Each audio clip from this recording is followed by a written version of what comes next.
जी महाराज 112 साल की अवस्था में देश और दुनिया में लोगों को भजन का रास्ता बताते बताते अपने शरीर को छोड़े। उनके जाने के बाद मथुरा में पंकज जी महाराज वहां पर लोगों को आत्मा परमात्मा का ज्ञान दे रहे हैं, लोगों को भजन का रास्ता बता रहे हैं। वो ऐसा स्थान है जहां गुरु महाराज कहे कि मैं रहूं या न रहूं, यहाँ पर लोग आते रहेंगे और यहाँ पर बहुत बड़ा भीड़ जमने वाला है। इसलिए प्रेमियों मथुरा आते जाते रहना। मैं आपको एक बात बता दूं कि जिन लोगों सत्संगियों के दिमाग में होगा कि गुरु महाराज के जाने के बाद तो है प्रेमियों, शंकर भगवान और पार्वती जी कहीं जा रहे थे घूमने के लिए, एक बहुत बड़ा लंबा चौड़ा मैदान आया। वहां पर शंकर भगवान साष्टांग दंडवत किए। साष्टांग दंडवत का मतलब होता है दोनों हाथ पीठ पर करके और ये पैर स्मित करके नतमस्तक होना। ये बात को देख करके पार्वती जी कही कि महाराज यहाँ आप साष्टांग कर रहे हैं, सब कोई तो आपको साष्टांग करता है। तो शंकर भगवान कहे कि पार्वती यहाँ 1000 वर्ष पहले यहाँ महात्मा आए थे, ये आज भी भूमि पवित्र है। मैं उस भूमि को नमन कर रहा हूँ जहाँ पर संत पधारे थे।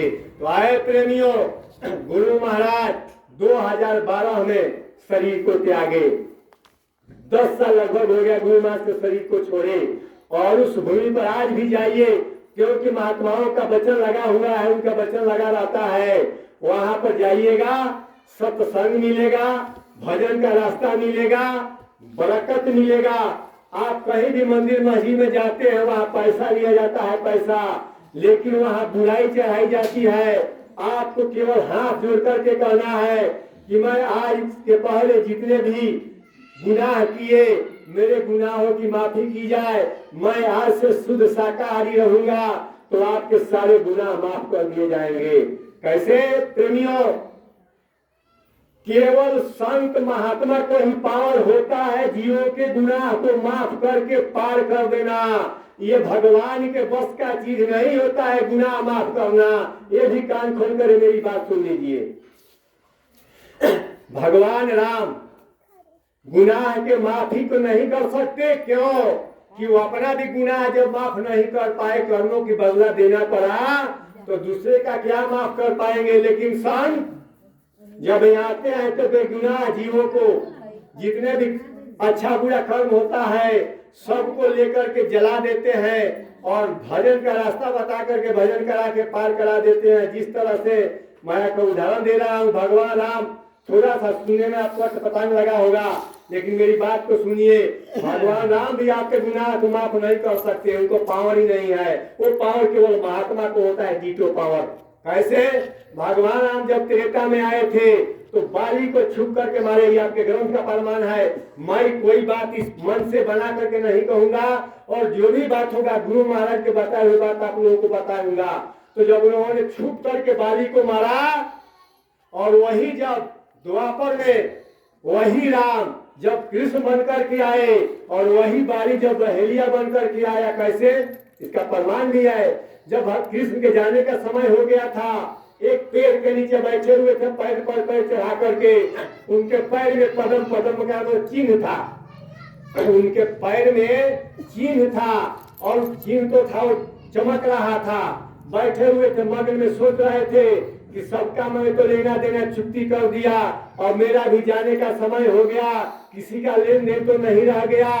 तब तक उधर से बहेलिया बाण सालता है, मारता है बाण चढ़ा करके, और जाके लगता है कृष्ण भगवान के पैर में। वो छटपटाने लगते हैं, उनके मुख से आवाज निकलता है, और बहेलिया दौड़ते दौड़ते जाता है और देखता है कि अरे ये तो भगवान कृष्ण है, मैंने तो बहुत बड़ा अनर्थ कर दिया।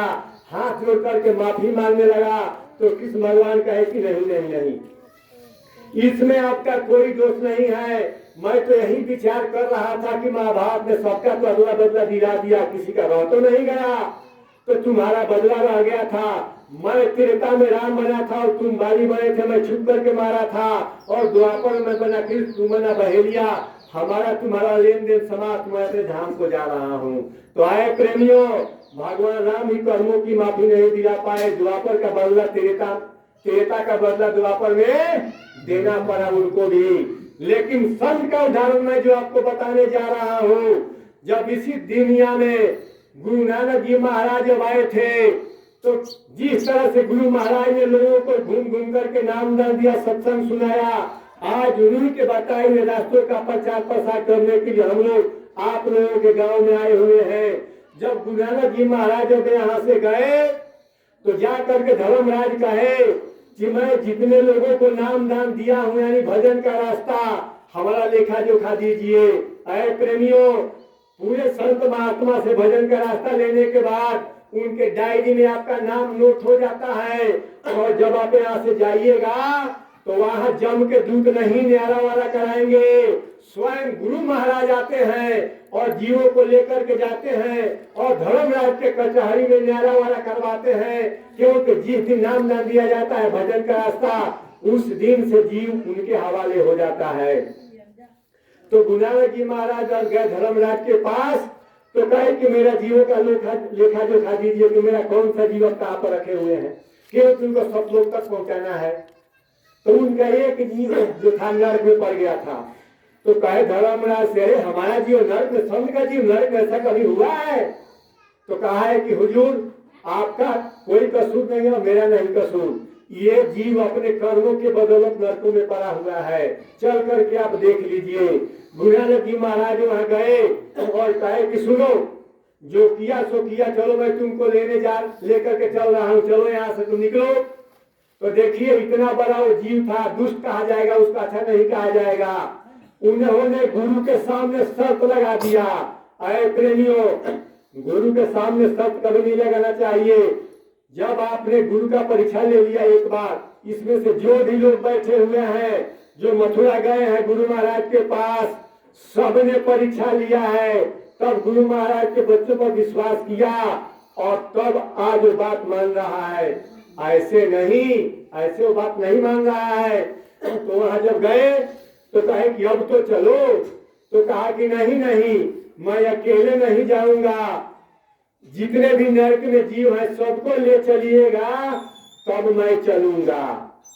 तो धर्मराज के तब गुरु नानक जी महाराज के, तो धर्मराज कहे कि महाराज हमको काम है कर्मों की सजा देना, आप भोगे या ये भोगे, यहाँ तो आने जाने का सिलसिला लगा रहता है, तुरंत निकलेगा तुरंत भर जाएगा। तो गुरु ग्रंथ साहब में लिखा हुआ है, जाकर के पूछ लीजिएगा सिख के लोगों से कि हमारे गांव से लखुआ में आए थे दोपहर में और सुना रहे थे कि क्या आप लोग ग्रंथ में लिखा हुआ है कि नानक जाए अंगूठा गोरा।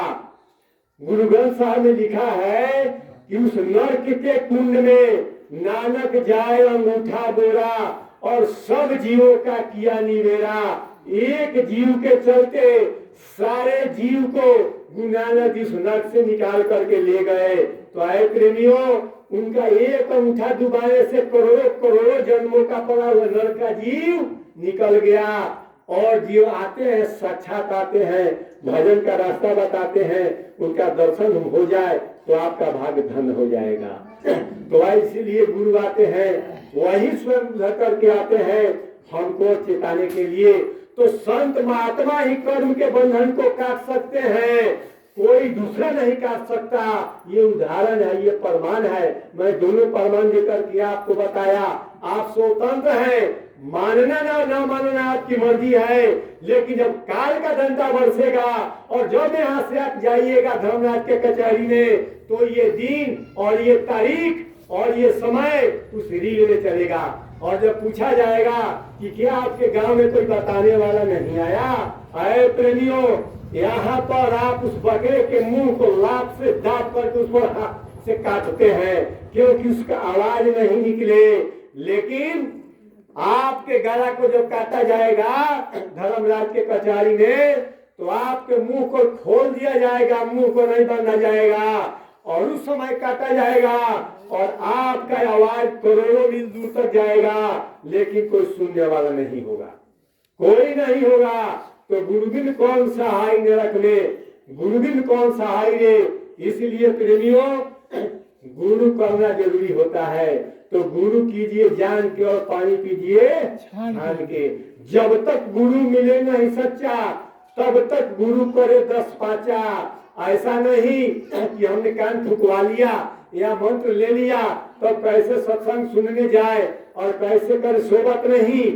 दाता तेरे का आप लोगों ने नाम सुना होगा। दाता तेरे ने 108 गुरु किए, खोलते रहे। हमारे गुरु महाराज की कहानी सुन लीजिए, मैं आपको बता रहा हूं। गुरु महाराज जब खोज में थे, क्यों कि 5 साल के अवस्था में जब इनकी थी तो पिताजी और 7 साल की अवस्था में माता जी शरीर छोड़ दिए। तो जब माँ शरीर छोड़ने लगी तो बुलाई इनको और कही कि देखो बेटा, दुनिया में ऐसा कोई काम करना जिससे तुम्हारा भी काम हो जाए और मेरा भी काम हो जाए। ये वचन कहकर के माँ शरीर छोड़ दी। माँ के जाने के बाद गुरु महाराज इस चीज को खोजते रहे कि कौन ऐसा चीज है जिसमें हमारे माँ का भी काम हो जाए, हमारा भी काम हो जाए। तो किसी ने बताया कि अगर भगवान का भजन कीजिएगा, अगर प्रभु मिल जाएंगे तो आपका भी कल्याण हो जाएगा और आपके माँ का भी कल्याण हो जाएगा। इसके खोज में गुरु महाराज भारत के मठ और चर्च, गिरजाघर, देवालय, शिवालय, मस्जिद कहाँ नहीं गए और जहां गए तहां धोखा खाए गुरु महाराज। एक जगह जब गए, एक मौलवी जी के पास रह गए। जब बकरीद का समय आया तो मौलवी साहब बकरी को काटने लगे। गुरु महाराज कहे कि अरे ये कहाँ का, ये ग्रंथ में लिखा हुआ है आपके कि बेगुनाह जीवों पर कत्ल कीजिए, उसको हलाल कीजिए। आप मौलवी मुल्ला नहीं है, आपसे कल्याण होने वाला नहीं है। मैं यहाँ से चला, वहां से चल दिए। एक जगह गए तो देखे कि यहाँ पर हनुमान जी साक्षात प्रसाद को खा जाते हैं। तो गुरु महाराज कहे कि अरे हनुमान जी प्रसाद खा जाते हैं, ये मूर्ति प्रसाद खा जाएगा, ये कैसे हो सकता है। तो लोग उनके मुख में डालते थे और प्रसाद उधर से निकलता था, इधर से डालते उधर से निकलता था, फिर चला जाता था दिखने। ऐसा होता है, ऐसा धोखा होता है। ये गुरु महाराज ने सारा कहानी हम लोग को बताया। एक जगह गए तो एक सिद्ध महात्मा थे, उनका प्रचार था कि महात्मा जी सुबह 8 बजे सत्संग में अपने इंद्री के द्वारा घी का पेशाब करते हैं। पूरा उनका शोर मचा हुआ था, शोर नाम कमा रहे थे। गुरु महाराज उनके पास भी पहुंच गए, उनके पास रहे कुछ दिन। कहे कि अरे ये कैसे हो सकता है कि आदमी घी का पेशाब कैसे कर सकता है, ये तो संभव ही नहीं है। लेकिन महात्मा जी कैसा चमत्कार दिखा रहे हैं, इसको जानना चाहिए। एक दिन क्या हुआ, मौका मिल गया गुरु महाराज को। ये गुरु महाराज के मुख से सुनाई हुई बात है। और क्या हुआ कि ठीक 12 बजे रात्रि में लोगों का घेरा लग गया, जब सारे लोग सो गए और महात्मा जी के पहरेदार थे, मोटा मोटा डंडा लेकर के चारों तरफ से उनके रावटी को घेर लिए और महात्मा जी घी गर्म कराए और घी गर्म करा के इंद्री के द्वारा ऊपर चढ़ाने लगे और वही चढ़ा करके सुबह 8 बजे उसको पेशाब करते थे, लोगों को चमत्कार दिखाते थे। जब गुरु महाराज ये देखे तो कहे क्या महात्मा जी, एक दिन आपका प्राण चला जाएगा। जहां घी जमा और समय से पहले आप नहीं लीला दिखाए तो आपका प्राण चला गया। जब ये आवाज गया, मान अरे कौन आ गया, तुम लोग क्या घेराबंदी किए हो, जल्दी इसको पकड़ो और पकड़ करके जल्दी मेरे पास लाओ, नहीं तो सारा भेद खोल देगा।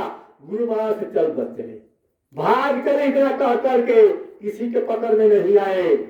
खोजते रहे, कहीं नहीं कोई मिला।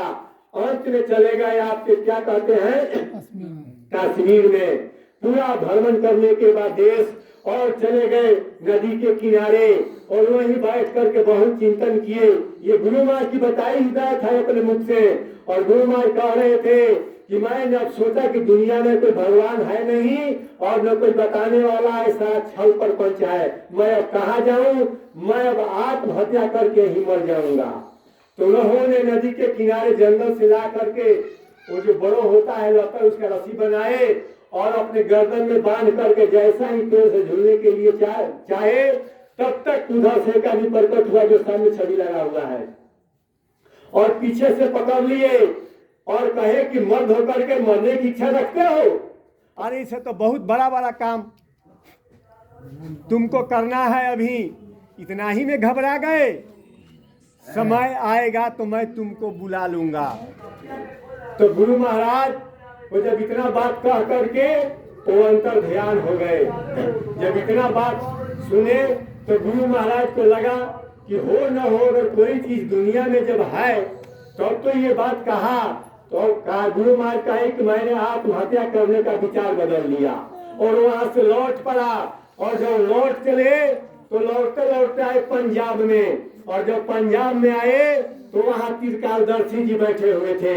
और हम लोगों को त्रिकालदर्शी मिल जाए, त्रिकालदर्शी यानी भूत भविष्य वर्तमान तीनों समय के ज्ञाता को बता देगा कि आपके बीते हुए समय में आपने क्या किया और अभी आप क्या कर रहे हैं और भविष्य में आप क्या करेंगे। जब गुरु महाराज को देखे तो बोले क्या महात्मा सुनो सुनो इधर आओ। तो गुरु महाराज सोचने लगे कि मैं तो कोई महात्मा हूं नहीं और ये हमको महात्मा जी कह रहे हैं, चलो क्या बात है सुन लेने में। गुरु महाराज वहां चले गए। जब वहां गए तो कहे कि बैठो, तुम जिस चीज की खोज में हो वो हमारे पास नहीं है। मैं भूत भविष्य वर्तमान तीनों का भेद बता सकता हूँ, लेकिन जो तुमको चाहिए वो हमारे पास नहीं है। लेकिन वो तुमको 6 महीने के अंदर में मिल जाएगा। त्रिकालदर्शी महाराज बता दिए। और उसके बाद गुरु महाराज वहां रुके, पानी पिए, जो किया अपने वहां से बढ़ते रहे, खोजते रहे। ठीक 6 महीना जब हुआ तो वही जिनको हम दादा गुरु हम लोग कहते हैं, ये अलीगढ़ में, वहीं से उनके लड़के थे और कहे कि चले जाओ अमुक दुकान पर एक व्यक्ति बैठा हुआ है, इतना मोटा इस तरह का होगा, वेशभूषा बता दिए। और उस समय गाड़ी चलता था, कठई गाड़ी लेकर के गए और उनके बताए हुए शक्ल के अनुसार जब वो दिखाई दिए तो कहे कि अरे तुम वही व्यक्ति हो जिसके बारे में हमारे पिताजी भेजे हैं। तो कहे कि हमको कुछ पता नहीं। तो बैठो इस गाड़ी पर, और लेकर के गए आश्रम पर। और जैसे ही आमना सामना हुआ गुरु महाराज पैर पकड़ के रोने लगे और रोते रोते चरण को धो डाले। तब उन्होंने कहा कि अब क्यों रो रहे हो, मैं तो तुमको बुला लिया। और वही दादा गुरु के जब जाने का समय हुआ तो ये सबसे छोटे शिष्य थे, 17 शिष्य नजदीकी वाले थे दादा गुरु के सामने। और दादा गुरु के माँ का बहन का जब तबीयत खराब हुआ, आगरा जाना था, तो सबको बारी बारी से बुलाए और कहे कि देखो मेरा समय पूरा होने वाला है, मेरी बहन है उनको बुला दो, मैं थोड़ा भेंट कर लूं। अरे भेंट क्या करना था, परीक्षा लेना था कि कौन आदेश का पालन करता है। गुरु भक्ति उसी का नाम है जो गुरु आदेश का पालन करे, उसका नाम है गुरु भक्ति। बारी बारी से 16 को बुलाए। सबने कहा कि महाराज हम कहीं जाए, आपका शरीर छूट जाए, मैं पूरा बात नहीं जान पाऊंगा। नहीं हमको नहीं भेजिए, अमुक आदमी को भेज दीजिए। करते करते लास्ट में गुरु महाराज का नंबर आएगा 7वें नंबर पर। गुरु महाराज को जैसे ही कहे कि देखो मेरी बहन रहती है, आगरे में जाकर के बुला दो, कहना हुआ आके चल दिए। जब कुछ दूर बढ़े तो कहे कि सुनो जा तो रहे हो, टिकट कटाने के लिए पैसा है। तो गुरु महाराज कहे कि जब आपकी दया हमारे साथ है तो पैसा का सब कुछ हो जाएगा। तो बुलाए और जो पैसा देना था दिए और बुला करके लाए और भेंट हुआ। और जब शरीर छूटने लगा तो सब लोगों ने घेर लिया और कहा कि महाराज कौन होगा अधिकारी। तो दादा गुरु बोले कि यही छोटे वाले होंगे। तो सबका दिमाग सन हो गया कि जो पाछे है वही हो गया। तो जो गुरु आदेश का पालन करता है वो होता है। गुरु महाराज थे उस समय, बड़े बड़े लोग थे, अधिकारी थे, लेकिन गुरु महाराज का चमत्कार जिसको देना था बनाना था बना गए। समय आने पर धीरे धीरे सब कुछ उजागर हो जाएगा। लेकिन मैं आप लोगों से कर जोड़ करके प्रार्थना करूंगा कि अगर कितना ही घर खराब हो, घर खराब नहीं होता है, लेकिन अगर कोई कह रहा है आप कहीं बाहर में रह रहे हैं, अगर कह रहा है कि आपका घर खराब है, क्यों डाकू ने लूट लिया, तो आपका क्या फर्ज होता है? आपका फर्ज होता है कि आप घर पर पहुंचे और वहां जाकर के देखें कि जो कह रहा है वो गलत कह रहा है कि सही कह रहा है। आपका कर्तव्य होता है उस घर में पहुंच करके देखना। अगर उस तरह का है तो व्यवस्था को सुदृढ़ करना आपका कर्तव्य होता है। लेकिन आप हिजरा और कायद निकल जाएंगे तो आप अपने घर से मुख मोड़ लेंगे और चले जाएंगे दूसरे जगह, अपने बाप दादा का नाम भुला देंगे। लेकिन बाप दादा का कभी नाम नहीं मिटता है। कहीं भी रहिएगा देश विदेश में, इसका लड़का है तो फलाने का, किसका दादा का क्या नाम है तो फलाना नाम है, कहाँ के रहने वाले हैं तो हिंदुस्तान के रहने वाले हैं। आप जहां कहीं भी चले जाइएगा तो लोग क्या कहेंगे कि कौन है आप, तो बाबा जय गुरुदेव के शिष्य हैं।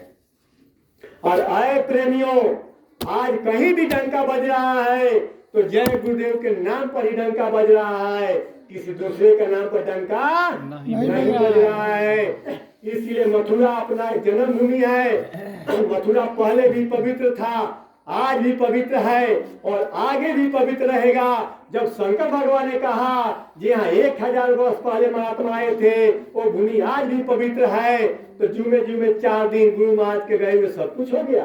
क्या हो गया आपके बुद्धि में? आपके माता पिता ने जो कुछ भी पढ़ाया लिखाया सारे संस्कार भूल गए और दूसरे के बहकावे में आ गए? नहीं, अपना घर अपना होता है, अपने घर को बरकरार रखिए। मथुरा चलिए, अभी वहां पर 1 दिसंबर से 5 दिसंबर तक भंडारे गुरु महाराज के वो दादा गुरु के भंडारे का कार्यक्रम होने जा रहा है। वहां पर सत्संग मिलेगा, भजन का रास्ता मिलेगा और उसके पहले 6 नवंबर को यही झाखरा पोखरा पर बहुत विशाल कार्यक्रम होने जा रहा है। वहां पर करुणाकांत मिश्रा जो थे हमारे वरिष्ठ गुरु भाई, उनके भाई आ रहे सत्संग सुनाने के लिए। अभी आप लोगों ने सत्संग सुना कहा, ये तो झांसा है, टेलर है सत्संग का। और सत्संग तो धीरे धीरे सुनने के लिए आप लोगों को मिलेगा। और सत्संग मिल कहाँ रहा है लोगों को? अगर सत्संग मिलता तो आज सत्संगी में नफरत नहीं होता। और ये कोई ना कहता कि वरुण जी खराब और जयनाथ जी खराब। अरे खराब को तो अच्छा बनाना है, खराब को अच्छा बनाना है। जब उससे आप नफरत कीजिएगा तो अच्छा बन पाएगा। अरे मैल को धोने के लिए अपने शरीर में कीचड़ लगाना पड़ता है, तब जाकर के मैल धुलता है। और कीचड़ जब साफ होता है तो साफ दिखाई देता है। और अगर आपके कपड़े में कीचड़ लग जाए तो कीचड़ के डर से आप कपड़े फेंक दीजिएगा नहीं, आप उसको साबुन से साफ कीजिए तो आपको गंदगी लगेगा, फिर आपका हाथ भी साफ हो जाएगा, कपड़ा भी आपके काम में आ जाएगा। तो एक दूसरे से प्रेम कीजिए। मैं आपको एक कहानी सुना करके सत्संग को विराम देने जा रहा हूँ। सत्संग, सेवा और दर्शन, मैं शॉर्टकट में बता दूंगा कि सत्संग से क्या लाभ होता है, सेवा से क्या लाभ होता है और दर्शन से क्या लाभ होता है। बड़े ध्यान से सुनिएगा। एक महात्मा जी थे, अपने 2 शिष्यों को लेकर के कहीं जा रहे थे घूमने के लिए। पहले के महात्मा लोग ऐसे घूम घूम करके लोगों को ज्ञान वान देते थे। ऐसे ही जिस तरह से आप लोग अपहर यहाँ जो शिवालय है उसी तरह से पोखरा था, मंदिर था। गुरु महाराज कहे कि सुनो ये बहुत अच्छा जगह है, थोड़ा विश्राम कर लेते हैं तब आगे बढ़ेंगे। गुरु महाराज विश्राम करने लगे, एक शिष्य के पैर पर अपना सर रख दिए और एक शिष्य उनका पैर दबाने लगा। जो पैर दबा रहा था उसको बहुत जोर से भूख लग गई। कहा कि ओ गुरु भाई हमको भूख लग गया है, मैं जा रहा हूँ बाजार में खाने के लिए। तो कहा गुरु भाई कि देखो गुरु महाराज के जगने दो, जगेंगे तो हम तीनों आदमी चल करके खाना खाएंगे और तुम तो जा भी सकते हो, मैं तो मजबूर हूँ, खैर नहीं जाओ तो ही भला होगा। वो कहा कि नहीं नहीं मैं जाऊंगा, हमको भूख लग गया है। वो बात नहीं माना गुरु भाई का। प्रेमियों, गुरु महाराज भी कहे हैं कि अगर 2 गुरु भाई अगर आपस में वाद विवाद कर रहे हैं और तीसरा गुरु भाई जाकर के समझौता कर दे, उस बात को मान जाना चाहिए। समझो कि वह हमारे आकर के समझौता कर दिया। ये सब बात आप भूल गए। क्यों भूल गए? क्योंकि गुरु महाराज के बात को बताने वाला नहीं मिला, सब अपनी बात सुनाने लगे। तो महात्मा की बात सुनाइएगा तब तो अमल करेगा। क्यों कि वही जो कहते हैं जो देखे हुए हैं, और हम लोग अंधे व्यक्ति हैं, हम बगैर देखे हुए बात कहते हैं, लेकिन उनकी बताई हुई बात 100 में 100% सही होती है और वो बात जब हम कहेंगे तो सही होगी। तो मैं आपको बता रहा था सत्संग, सेवा और दर्शन। तो वो गुरु भाई चला गया, एक हलवाई जिलेबी बना रहे थे, देख करके मुंह से पानी टपक गया। कहा कि वो हलवाई कहा कि ओ महात्मा जी आइए आइए आइए खाइए, इनको तो भूख लगा था, खा लिए। जब पैसा देने लगे तो कहा कि नहीं नहीं नहीं, पैसा हमको नहीं चाहिए, अरे मैं तो प्रतिदिन सबको खिलाता हूँ, हमारे पास 3 गो प्रश्न है। क्या भाई? तो सत्संग से क्या लाभ, सेवा से क्या लाभ और दर्शन से क्या लाभ? उत्तर दे दीजिए और चले जाइए, पैसा नहीं चाहिए, और नहीं बताइएगा तो इसमें बंद हो जाइए। देखो मैं बहुत बड़ा ये बना करके रखा हूँ, जेल खाना इसे बंद कर देता हूँ, देखो कितने लोग पड़े हुए हैं, तुमको भी बंद कर दूंगा। ये नहीं बताया, बंद कर दिए। इधर गुरु महाराज जगे और पूछे अपने शिष्य से, तुम्हारा गुरु भाई कहाँ गया? तो कहा कि महाराज वो तो नहीं माना, कहा कि बहुत जोर से भूख लगी है, चला गया बाजार। गुरु महाराज आंख बंद किए और कहे तुम्हारे गुरु भाई तो जेल में बंद है, चलो उसको छुड़ाया जाए। दोनों आदमी जब गए उस हलवाई के दुकान पर, देखते हलवाई कहा गए महात्मा जी आइए आइए, खा लीजिए खा लीजिए। तो महात्मा जी कहे कि नहीं नहीं, मैं खाने वाला नहीं, हमारे गुरु हमारे शिष्य को छोड़ो, हमारे चेला को क्यों बंद कर दिया? और हलवाई कहा कि अरे महाराज, आपके चेले जैसा कितना इतने चेले बंद हैं, मेरे प्रश्नों का उत्तर दे दीजिए। क्या सारे चेले को ले जाइए सबको, मैं कहाँ रख रहा हूँ? तो क्या तुम्हारे पास प्रश्न है? तो हमारे पास 3 प्रश्न है। क्या भाई? तो सत्संग से क्या लाभ, सेवा से क्या लाभ और दर्शन से क्या लाभ? तो महात्मा जी कहे कि तुमको कह करके सुना दूं या तुमको आंख से दिखा दूं? तो हलवाई बहुत चालाक था, कहा कि सुनाने वाले तो बहुत इसमें बंद है, हमको आंखें से दिखा दीजिए। कहा कि ठीक है, चले जाओ उत्तर दिशा के तरफ और एक पहाड़ी होगा, पहाड़ी पर खड़े हो जाना और वहीं तुम्हारे प्रश्नों का उत्तर मिल जाएगा। एक बेचारा चला गया उत्तर में पहाड़ी पर, और वहां जब खड़ा होता है तो देखता है एक बहुत बड़ा मैदान है, और उस मैदान में एक विमान आया, विमान से दूसरा 10 आदमी उतरा, उसमें से एक महात्मा जी उतरे। कुछ लोग झाड़ू चलाने लगे, कुछ लोग पानी छींटने लगे, कुछ लोग बिछावन करने लगे, कुछ लोग स्टेज लगा दिए, बिछावन कर दीजिए। देखते देखते सारा व्यवस्था हो गया, महात्मा जी बैठ गए, सत्संग सुना दिए। सत्संग सुनाने के बाद सारा सामान समेट लिया गया और सारे लोग विमान से चले गए। तब तक देखते देखते काला कलूठ आदमी आया और लगा उस भूमि में लेटने। लेटते लेटते लेटते उसका शरीर सफेद उजला हो गया, काला से गोरा हो गया, और वो चला गया। वो दौड़ते दौड़ते गया महात्मा जी के पास। महात्मा जी कहे कि क्या तुमने देखा कि सत्संग से क्या लाभ? तो कहा कि महात्मा जी नहीं। अरे बेवकूफ, तुमने वहाँ क्या देखा? तो हमने देखा कि एक वहां पर गया तो देखा कि बहुत बड़ा मैदान है, वहां पर विमान से कुछ लोग आए, उसमें से उतरे और कुछ लोग झाड़ू लगाए, बिछावन किए। महात्मा जी स्टेज पर चौकी पर बैठे सत्संग सुनाया, सारा लोग चला गया। एक काला कलूठ आदमी आया, उस मैदान में लेटने लगा। लेटते लेटते उसका शरीर काला से गोरा हो गया। तो उसे तुम पूछा नहीं? अरे बेहुदा क्यों नहीं कुछ पूछा, जाओ जल्दी जाओ, नहीं तो लोग चले जाएंगे। दौड़ते दौड़ते गया तो फिर देखता है कि वही क्रिया पर क्रिया। तो ये सोचा कि भाई अगर अब की बार मैं नहीं पूछता हूँ तो महात्मा से डांट भी मिलेगा और हमारे प्रश्नों का उत्तर भी नहीं मिलेगा। तो कहा कि भाई सुनो सुनो, सारे लोग तो चले गए, तुम लास्ट में आए हो, ये बात बताओ इसका राज क्या है जो हमने देखा?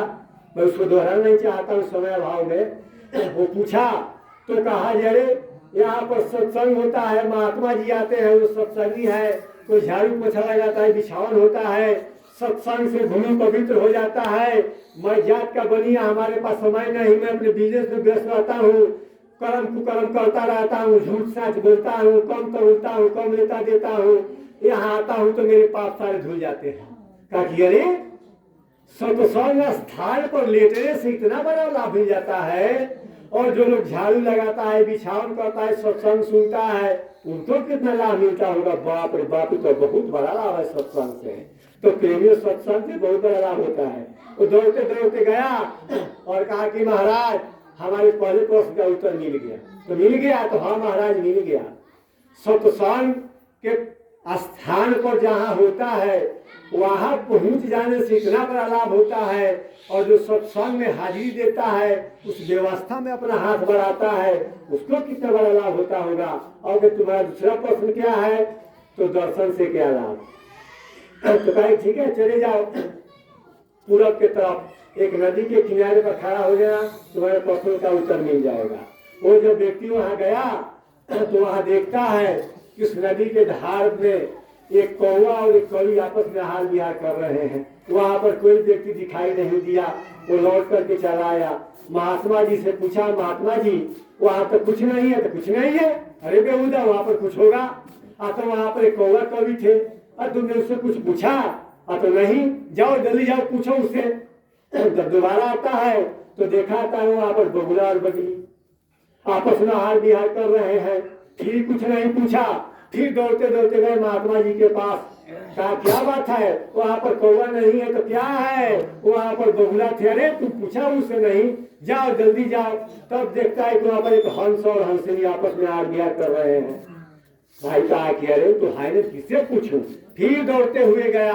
दौड़ते हुए जब गया कहा कि अरे बेहुदा, तुमको तो पूछना चाहिए, मेरी बात नहीं सुना, जाओ जल्दी पूछो।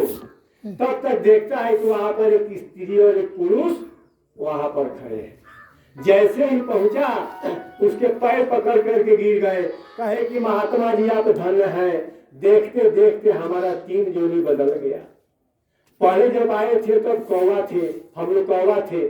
दूसरे बार आए तो बगुला हो गए, तीसरे बार आए तो हंस हंसनी हो गए, और फिर आए तो हमला के दर्शन से मनुष्य ही पा लिया। तो धन्य है प्रभु, आप धन्य है। कहे कि अरे मैं धन्य हूँ? हाँ प्रभु, आप बहुत बड़े धन्य है, पुण्यात्मा है। वहां से दौड़ते हुए गया, महात्मा जी से कहा, महात्मा जी हमारे प्रश्न का उत्तर मिल गया। क्या? हाँ मिल गया। हाँ, मैंने आपका दर्शन किया और हमारा दर्शन वो किया। तो पहले बार में कौवा, उसके बाद बगुला, हंस, मनुष्य, हमारे दर्शन से उसका 4 जन्म बदल गया। और आपका जो दर्शन करेगा उसका क्या प्रभाव पड़ेगा? महात्मा ये मेरा आखिरी प्रश्न है, इसका उत्तर हमको दे दीजिए। तो क्या? तो सेवा से क्या लाभ? तो कहे कि चले जाओ पश्चिम दिशा के तरफ, बहुत बड़ा जंगल है, उसी में मिल जाएगा। तो जब वो जंगल में गया तो देखता है एक आदमी मरा हुआ पड़ा है। तब तक उधर से बाघ सिंह का आवाज गर्जन आने लगा। इसको लगा कि लीजिए अब तो महात्मा जी अपनी जान से हमको मरवा देंगे, खतरा मोल दे दिए हमको। और जब डकार लगाया, शेर चीता तो चढ़ गया पेड़ पर चढ़ गया। वहां पर जो मरा हुआ व्यक्ति था, वहां पर बारी बारी से जितने भी जंगल के हिंसक जीव थे, खाने वाले आए, सबने उसको परिक्रमा किया और सुनहार छोड़ करके चला गया। सब जाते रहे, सब जाते रहे, अंत में सियार पारे आए, जिसको अब सियार हम लोग कहते हैं। वो आए, घूम के परिक्रमा लगाए और उसके दाएं हाथ के कंगुइया उंगली को काट करके खा लिया।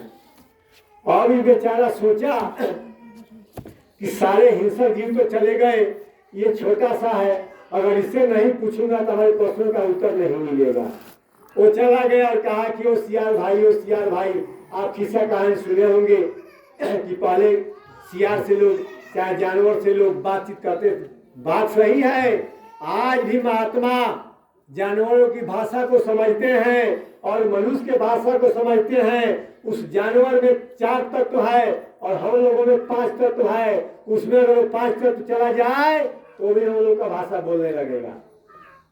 कहे कि ये बात बताइए कि हम यहाँ पर जब आए तो मैंने बाघ और सिंह के गर्दन से पेड़ पर चढ़ा गया, डर से कि कहीं हमको ही लोग ना खा जाए। ये बात बताइए, जितने भी जीव, जंगल के जितने भी हिंसक जीव थे, सबने परिक्रमा किया, किसी ने मांस को नहीं खाया, लेकिन आप परिक्रमा करके उसके कंगुइया दाएं हाथ के काट करके खा गए, इसका क्या राज है? तो सियार पर बताए कि देखिए, ये व्यक्ति ऐसा नीच था कि अपने जीवन में कभी अच्छा काम किया ही नहीं किया। तो इसको लिखा हुआ था कि मरने के समय में ऐसी जगह पर जाकर के मरेगा कि इसके मुख में देने वाला कोई पानी तक नहीं मिलेगा और इसके मांस को खाने वाला भी कोई नहीं मिलेगा। लेकिन हुआ क्या कि जब इसका अंतिम समय आया तो महात्मा की काफिला जा रही थी, उसमें से महात्मा जी आगे निकल गए थे, कुछ शिष्य लोग आगे निकल गए थे और 2-4 गो शिष्य पीछे बचे हुए थे जो रास्ता भटक गए थे। इस व्यक्ति से पूछे कि अरे भाई, हमारे गुरु महाराज का काफिला इधर गया है। तो इतना पापी व्यक्ति था कि अपना सारा मुट्ठी बंद कर लिया और कंगुइया से कहा कि हाँ इधर गए हैं। तो इसके जीवन में यही शरीर का अंग पवित्र था जो मैंने सुन करके पहचान लिया, इसको काट करके खा गया, बाकी इसका शरीर अपवित्र है। प्रेमियों, सत्संग से लाभ ये होता है और महात्माओं के दर्शन से ये लाभ और सेवा से ये लाभ। आप लोगों को ये चुन लेना है कि सत्संग भी करना है, सेवा भी करना है और दर्शन भी करना है और भजन भी करना है। ये तीनों काम करना है और भजन करके भाव से पार हो जाना है। सत्संग लगभग 2-2.5 घंटा हो गया। मैं अपने वाणी को यही विराम देता हूँ। आगे आप लोग जहाँ कार्यक्रम रखेंगे ये सत्संग चलता रहेगा। आप मानने के स्वतंत्र हैं, माने या ना माने आपकी मर्जी, लेकिन सच्ची बात आप लोगों की बता दी गई। ये मनुष्य ही भगवान के भजन के लिए मिला है।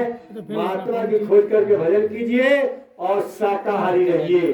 जब शाकाहारी रहिएगा तो जिस तरह से लंका में भविष्य के कुटिया की रक्षा कर ली गई, ठीक उसी तरह से आपकी भी रक्षा कर ली जाएगी। आपका बाल बाका नहीं होगा। ये महात्मा का वचन है।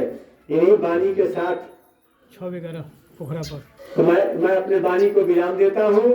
6-11 को झाकरा पोखरा पर सत्संग है, वहाँ की आप लोग तैयारी कीजिए और वहाँ पहुँचिए। जय गुरुदेव। समय यही 11 बजे से रहेगा, आरती होगा, उसके बाद प्रसाद बचेगा, प्रसाद रखा हुआ है, प्रसाद लेकर के सब लोग जाएंगे। जय गुरुदेव। जय गुरुदेव।